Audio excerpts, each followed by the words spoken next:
peaches, pears, plums, avocados, broccoli. All that stuff is pollinated by bees. Now, say tomorrow morning when we woke up, there was no bees in the whole country. What would happen to us eventually? You're right. We would die. We would starve.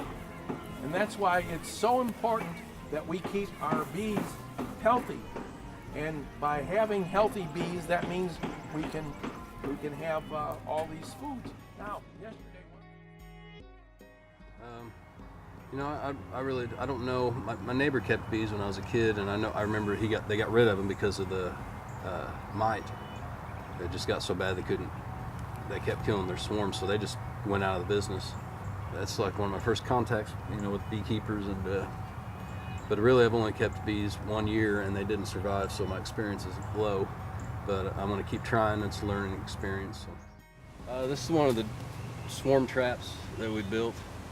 We used to catch wild swarms in the spring, and about April and June they swarm, and we just take the frames out of the trap and insert them into the hive,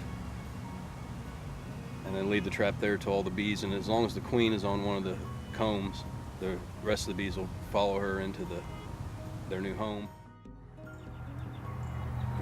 I know they are important, even though they're an imported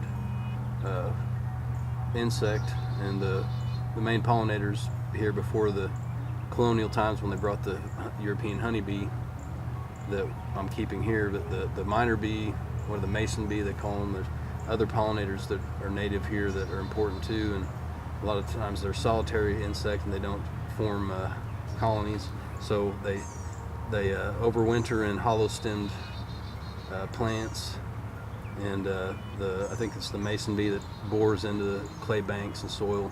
So a lot of the native bees that don't produce honey are just as important as the wild honeybee. So I also make places, I leave the stalks of plants in certain areas, leave habitat for them to overwinter, and then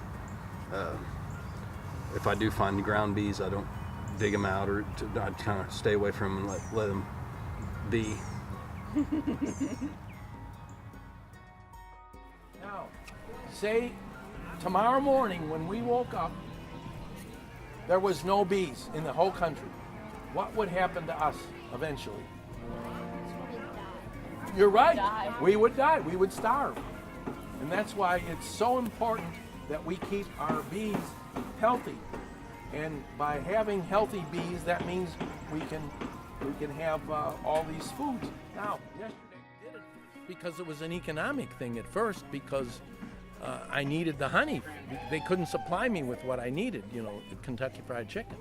And so then I would get my own honey, and then I had plenty.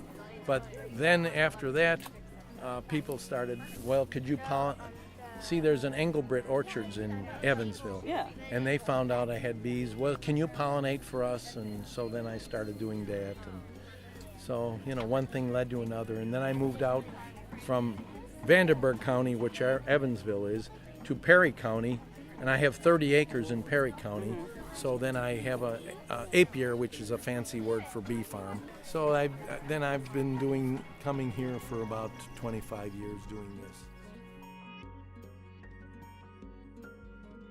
Well, it goes along with a lot of my whole lifestyle. I mean, I'm keeping chickens, and they're free range, and growing a food forest as opposed to a sprayed orchard, and just a lot of my gardening is ecological, and so having bees just seemed natural, one of the parts of the homestead, and it was surprisingly easy, and a lot of these permaculture type systems take care of themselves, and they're really easy in the long run. And even if I never harvest honey, it is good to know that I'm giving them a home and learning and trying to perfect, to ensure that they survive the winters and produce honey for me.